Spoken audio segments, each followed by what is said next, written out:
L'obiettivo è quello di riorganizzare l'intero sistema di trasporto del Veneto, mettendo insieme le aziende. Sono ancora più di 35 e da qualche parte bisognava cominciare, perché tutti pensano di essere i padroni o di comprare gli altri, ma i numeri sono numeri. Nasce la nuova società FS Bus Italia, 40% del comune di Padova, 60% di Trenitalia. È il primo grande processo di fusione per cui APS Holding sarà assorbita a Bus Italia, diventando così la settima azienda di trasporto pubblico per grandezza nel paese.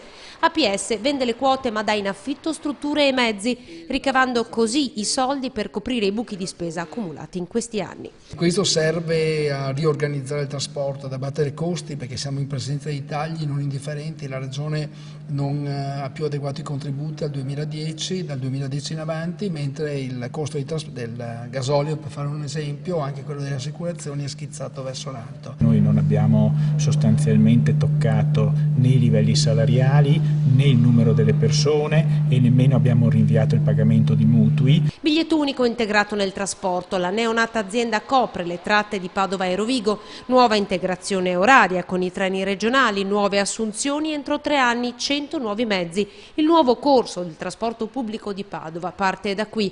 Da domani il via libera al colloquio con i sindacati, poi l'approvazione necessaria a metà dicembre in Consiglio.